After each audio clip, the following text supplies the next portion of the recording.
Have you noticed that the older you get, the slower you walk? It's not just because your legs are getting weaker. It's because every step suddenly feels cautious, as if the ground is no longer as steady as it used to be, as if your body is quietly warning you, be careful, you might fall, and you might not get up again. Margaret, 78 years old, was once an independent, vibrant woman. She didn't need anyone's help. Every morning she would walk to the park, holding a piece of bread in hand, greeting the familiar flower vendor at the street corner. She still took care of her little garden behind the house, each pot of lavender, each rose bush cherished like an old friend. But after just one rainy morning, stepping out of the bathroom and tripping over her slippers, everything changed. The fall wasn't too serious: an arm in a splint, a bruise on her hip, a few weeks in the hospital. But what truly broke wasn't in her bones, it was her trust in herself. She didn't speak of it openly. She just quietly began to refuse going out, refused to walk, refused even the small things like stepping onto the balcony in the morning. She no longer trusted the floor beneath her feet, no longer trusted her own legs, and then no longer believed she could keep moving on her own. This is what's quietly happening to millions of older adults every year. One slip, one near fall, one slight bump that makes them suddenly realize their body is no longer as agile, no longer responds the way it used to, no longer listens like it once did. Falling in old age isn't just a physical issue, it's a psychological fracture, a fragile line between still living independently and starting to live dependently. Many never walk the same again simply because they're afraid of once again lying on a cold floor, afraid no one will find them, afraid to trouble their children, afraid of a hospital trip with no return date. Did you know, on average, nearly 40% of people over 70 fall at least once each year. Among them, 1/3 later fall into depression, lose confidence, or have to completely change their lifestyle just because they're afraid to take another step. And the most concerning part, most of these falls don't happen on the streets or in dangerous places. They happen right at home in the bathroom, in the kitchen, at the edge of the bed, or in a familiar hallway. The issue isn't just weak legs. It's in how walking habits have quietly become flawed over time, and how fear has begun to dictate every move. Have you noticed that the more afraid of falling you are, the more you look down? You hunch your shoulders, curl your body, take smaller and shorter steps. You stare at the ground. Your arms stop swinging. Your body gradually turns into a stiff log trying to roll itself forward, no longer a lively, flexible movement like before. Margaret was once like that. She didn't walk, she braced. Each time she got out of bed, she clung to the wall. Whenever she entered the living room, she dragged her feet. Her body was always in a state of tension, alertness, defense. But that very fearful way of walking made her more prone to falling than ever. When you look down, your body's center of gravity shifts forward. When your arms don't swing, your body loses its natural balance. When your steps are too short, your legs don't have enough strength to lift you, meaning one wrong move can easily throw you off balance. You think you're being careful, but in reality, you're weakening your own natural defense system. Our bodies, when healthy, have an incredibly sophisticated balance system. It's activated by proper posture, strong muscles, and fluid movement. But when we're afraid, we tense up and begin to resist that very system meant to protect us. It's like trying to drive a car without releasing the handbrake. And then, the thing you feared, a real fall, becomes almost inevitable. Margaret shared that there were nights she'd wake up suddenly just from hearing a sound in the hallway, thinking she had fallen even though she was still lying in bed. The fear had entered her subconscious, seeped into her muscles, her reflexes. Are you like that now? Do you look down at the ground every time you walk? Do you walk without swinging your arms? Do you need to cling to a table, wall, or chair every time you stand up? Do you drag your feet instead of lifting them? Do you feel disoriented when you need to turn or change direction suddenly? Do you hesitate every time you step outside? If so, then you are walking with a body that no longer trusts itself, and that is more dangerous than anything else. But Margaret is also proof that this fear can be healed, not with medication, not with a gym, not with expensive equipment, but with understanding and relearning from the beginning. In the next part, I'll tell you where Margaret's journey started and what helped her from someone who couldn't walk steadily, stand tall again, lift her head high, and smile in the middle of a bustling square on a soft, sunny afternoon. Because it turns out what saves us from falling isn't a cane. It's the way we walk with awareness and belief. Margaret, a name beloved by many in the neighborhood, not because she smiled often, nor because she was particularly charming in conversation, but because she was simply present. Present each morning in the small garden at the alley's entrance, when the sun had yet to dry the dew on the grass. Present in the nearby bakery, when the young baker was still placing the first batches of bread onto trays. Present at the elderly club gatherings, where she was always the first to arrive and the last to help clean up quietly, but steadfastly. People had grown used to the sight of Margaret walking, her right hand carrying a floral cloth bag, her left always waving to someone she knew.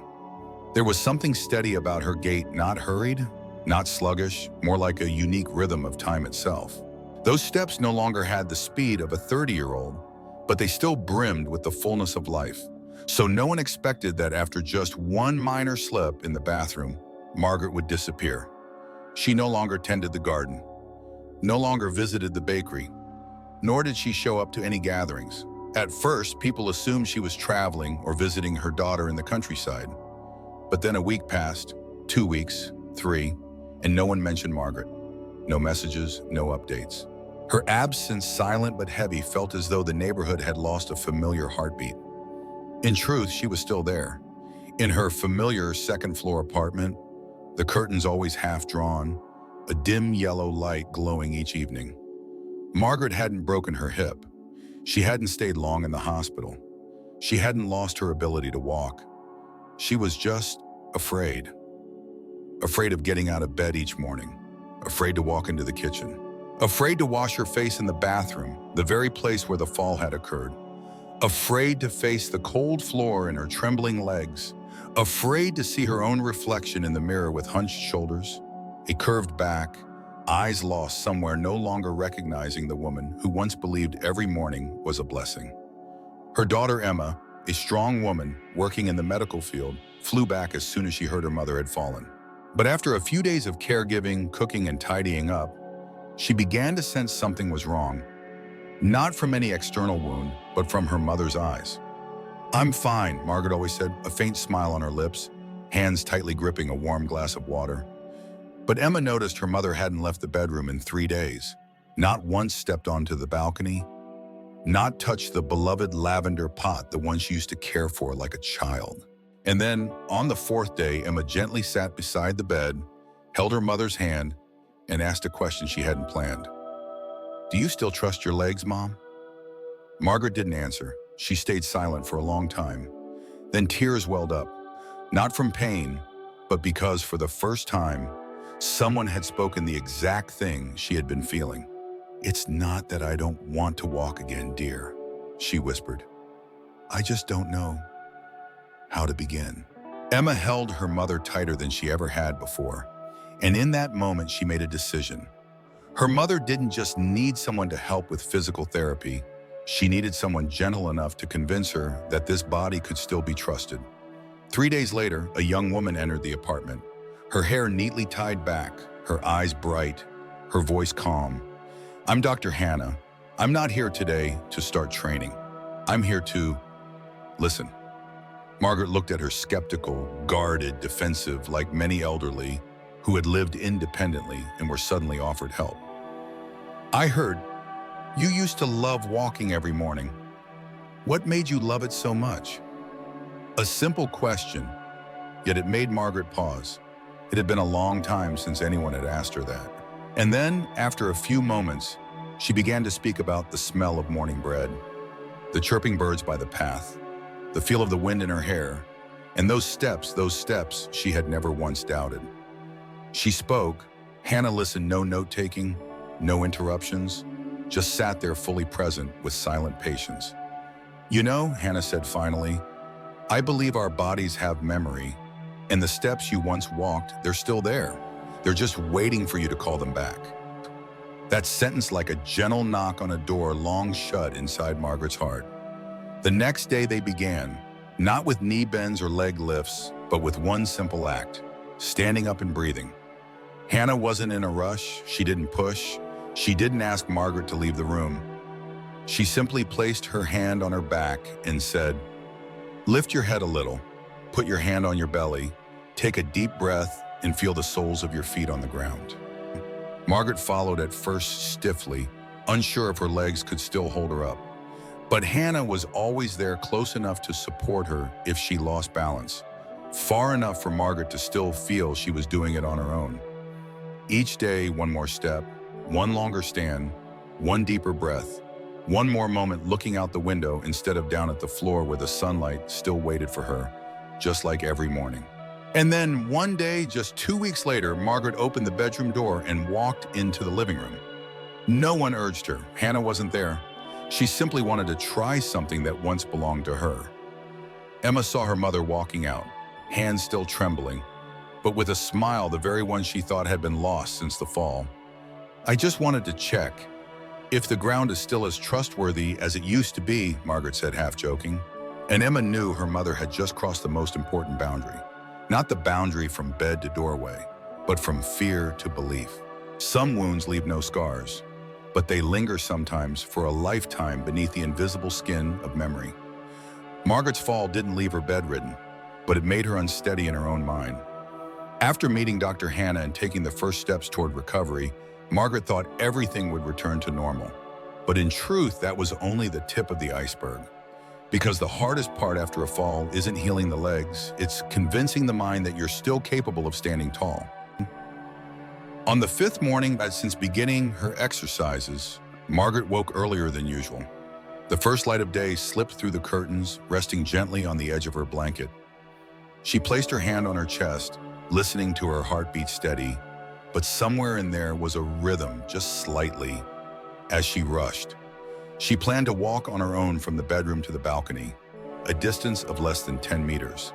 Out there stood her old lavender pot, something she once jokingly called the keeper of her rhythm. But as soon as her foot touched the cold tile floor, she froze. She didn't fall, but the memory of the fall triggered a reflex as if her body was bracing for it. Her hand reached for the bedpost, shoulders tensed, stomach tightened, breathing quickened. For a moment, Margaret was that woman from 3 days after discharge, again wobbly, anxious, and entirely out of control. She turned back to bed, sat down, and cried. Not out loud, no tears spilled, but her hands trembled, gently covering her face as if ashamed for having believed she was fine. Hannah came in the afternoon, the same gentle voice, the same patient gaze. Margaret recounted it all. No hiding, no embellishment, just an honest admission. "I didn't fall, but my mind thought I would. So I stepped back." Hannah nodded, then pulled a small cloth from her bag, handing it to Margaret. "Do you know what that means?" "That I failed?" Margaret asked. "No," Hannah smiled. "It means you've started to recognize what's really happening inside you. And that's more important than any physical exercise." Many people after a fall enter a state known as fear of falling syndrome. It may sound simple, just fear, but in reality, it's a powerful barrier affecting the body, the mind, and one's ability to recover. When we're afraid, the body contracts, muscles tighten, natural reflexes disappear, movements become stiff, rigid, no longer fluid, and that actually makes us lose balance more easily and not safer. Beyond that, fear seeps into habits. We hesitate to go outside, to socialize, to move at all. We slowly stop doing the things we love. We withdraw, we self-limit, and one day the very steps that once carried us everywhere become the barrier between us and the world. Margaret began to see this within herself. Each time she considered doing something, going to the market, stepping onto the balcony, climbing a few stairs, her mind presented a list of what-ifs. What if I fall? What if it hurts? What if I have to call an ambulance? What if I burden my children? But Hannah never rushed her to overcome it all. She simply asked one question every morning. Where would you like to walk to today? Not what must you do, but where do you want to go? Gradually, small destinations emerged. The dining table, the window, the corner of the kitchen, the old piano in the living room. One afternoon, Margaret opened her closet and pulled out her cream-colored slip-ons, the pair she used to wear every morning on her walks through the park.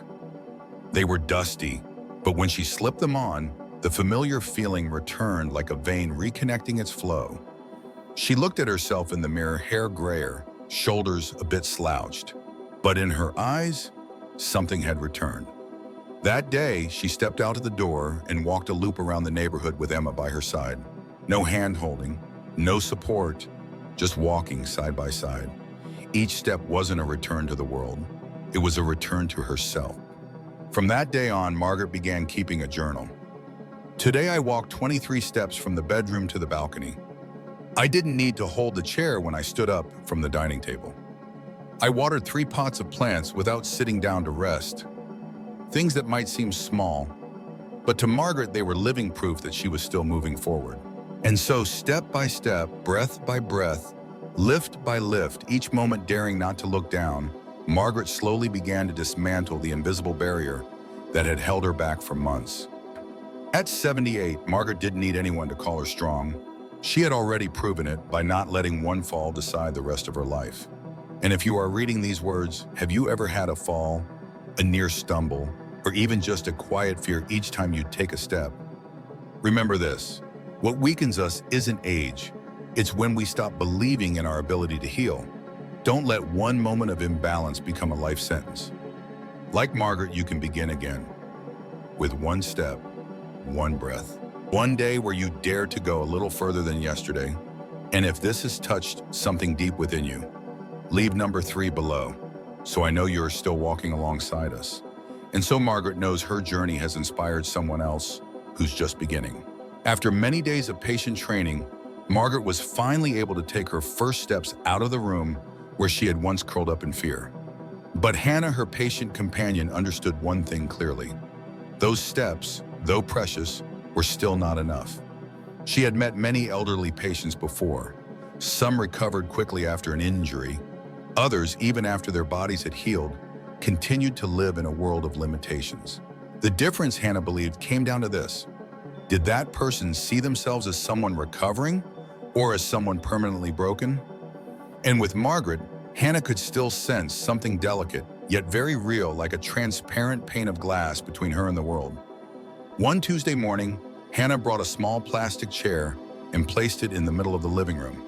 No complex equipment, no straps, no machines. She said, "Today we're going to try something small. Please sit here, then stand up.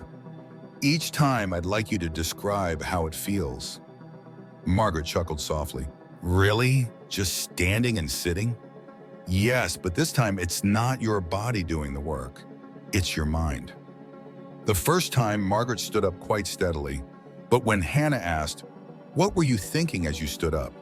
she replied, "I just hoped I wouldn't fall." The second time, Margaret stood up more slowly. Her eyes glanced downward. When asked, she said, "I was checking if my legs were shaking." The third time, she hesitated before rising. "I imagined what would happen if I slipped. I'd hit the edge of the table." Hannah nodded, no judgment, just a question. "Do you notice anything common between the 3 times?" Margaret stayed quiet. Hannah continued, "In all 3, you weren't standing because you wanted to stand. You were standing to avoid something that might happen." That was the moment Margaret realized what she thought was caution was in fact a reflex driven by fear. Like driving a car while only looking in the rearview mirror. You don't see what's ahead. You're just trying to dodge the crash, and that over time means you never actually move forward. The next day, Hannah gave her a piece of paper, not a physical therapy sheet, but a gentle psychological checklist.